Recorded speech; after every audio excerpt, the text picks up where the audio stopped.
The Young Turks 14 years. Welcome back. You're watching Young Turks, India's longest running show on entrepreneurship and startups. When I first heard about the matchmaking startup Banal, which means storm in Kashmiri, I had various assumptions and was left puzzled. But then 37-year-old Ishdeep Singh Sani, the founder and CEO of Banal.com, told us that the name comes from a childhood story that his grandfather would narrate about a small town in Kashmir called Banal that connected the plains of Jammu to the beautiful valley of Srinagar. Crossing this would mean witnessing a complete transformation, pretty much like marriage. So with this inspiration, Ishdeep set up his first venture with Upinder Sandadi last year. Headquartered in Cupertino in California, this startup recently partnered with R. Balki's Key & Car, which brought the much-needed visibility in India. Young Turks' Megha Vishwanath caught up with this tech-savvy love guru. Why do we call him that? Well, stay tuned to find out. Former Microsoft and Apple engineer Ishdeep Singh Sani has been working in Silicon Valley since 2001. As a young professional looking to make smart investments, he found inspiration in the oracle of Omaha, Warren Buffett. And it wasn't just Buffett's investment strategy that Ishdeep followed to the T. He was deeply impressed by one speech where Buffett said that the most important decision in his life was the choice of who to marry. Ishdeep then asked a question that we've all asked ourselves more than once. How can I objectively say this person is the right match for me? Solution? Well, the engineer in Ishdeep decided to neuroscience his way through love. He put in his papers and started working on a Google-like search engine to help people meet the perfect life partner.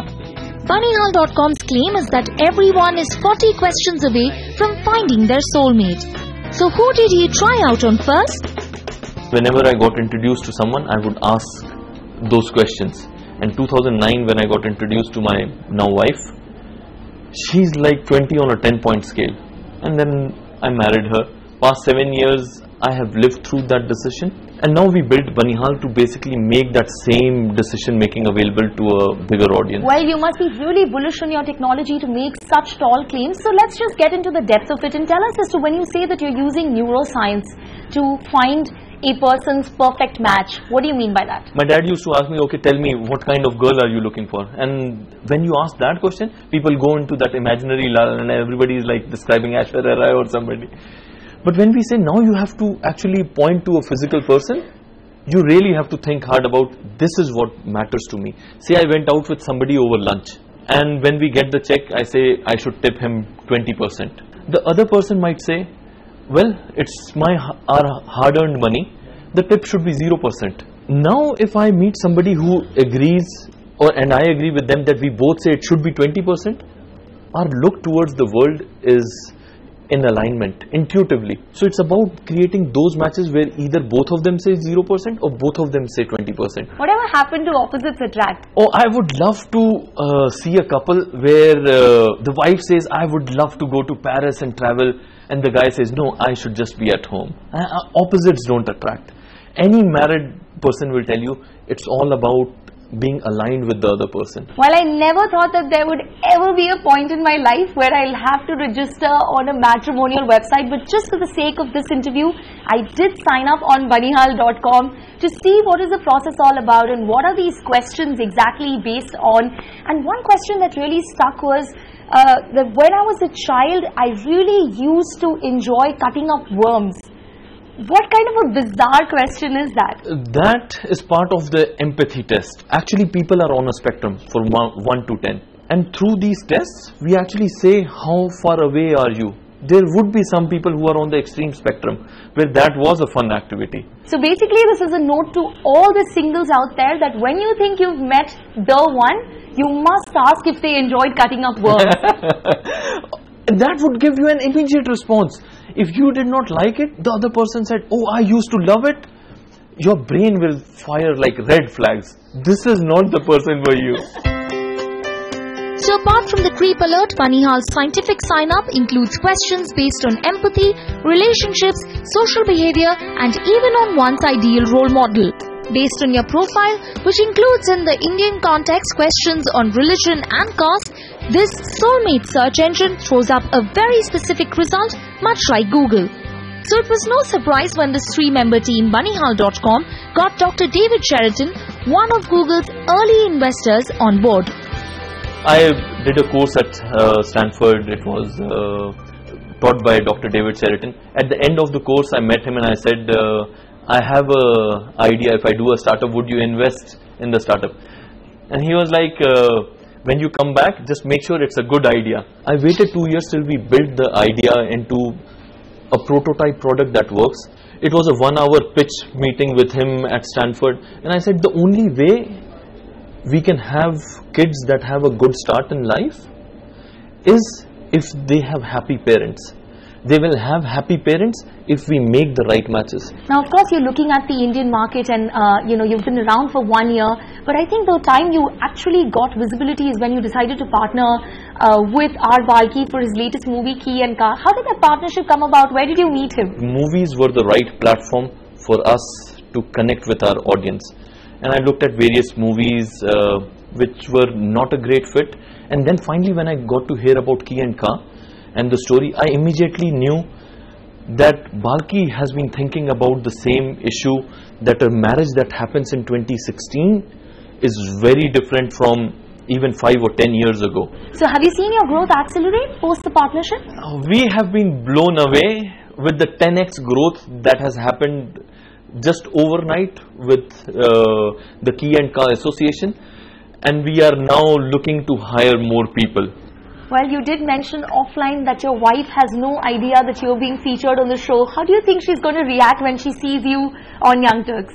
Oh wow, so you put me on the spot. So when we got married and she came to the US, she kept mentioning Young Turks. I saw this guy on Young Turks, and have you seen that guy on Young Turks? I was like, wow, yeah, I haven't gone anywhere that far. And this is a total surprise. Like it happened with Balki, like this interview being set up, it's just a happy coincidence. I think she will be ecstatic. So Ishdeep, you're now that guy on Young Turks. Good luck with Banal and welcome to the Young Turks family. Now, R. Balki's latest Key and Car put the spotlight on role reversal in a marriage. Continuing this dialogue was a recent event in the capital called The Shift, which was hosted by Sheroes, a community for working women's professionals, and of course our Young Turk. This men's conference focused on taking a more gender-neutral approach on raising children and maneuvering the work-life balance. Here's a look at that exciting conference. Today I can stand here and claim that I only want to be a career woman and not focus on the family. So some people will cringe at it, but I can say that. But how many men can comfortably say that I just want to stay at home, raise a family and raise my kids without a huge social pressure on them to exceed in career terms and in material terms? This statement by Taru Kapoor of Tinder India in many ways best explains why conversations around work culture need to move out of the realm of women conferences and become more gender neutral. This sentiment was the crux of The Shift, the men's conference which pitched gender diversity as a shared matter for men and women. A lot of women's conferences do sound like echo chambers, and I think we need to break that to add more diversity to it so that we have real perspectives and we can do real impact. We caught up with a bunch of dads to find out what actively raising children has taught them about doing a better job at work. I think people make mistakes, and earlier I was less forgiving of those mistakes. I have to say I was more successful. I've learned, at least I've tried to learn, that it's best to let mistakes play out and be empowered and learn on your own. When I moved from Microsoft to start my own company, when I did that, there was a message being passed to my son, and I didn't even realize it, that you can go follow your dreams even at the age that I am, right? But he came back and said, I want to be a lawyer and I want to take humanities. Is that okay?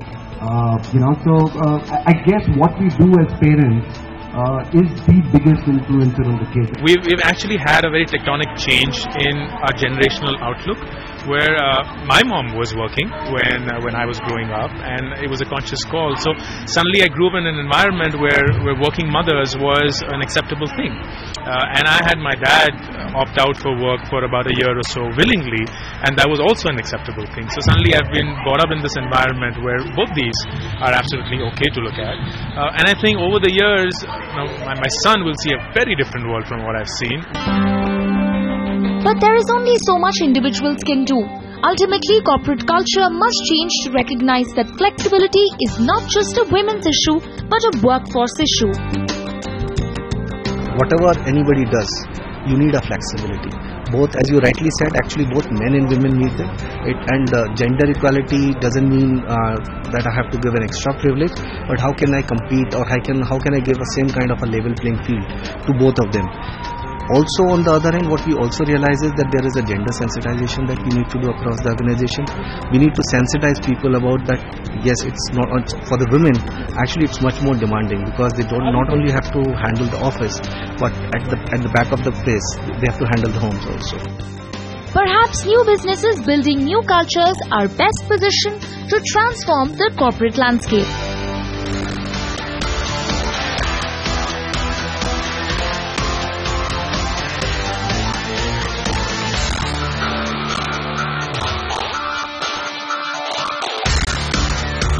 The Young Turks' 14 years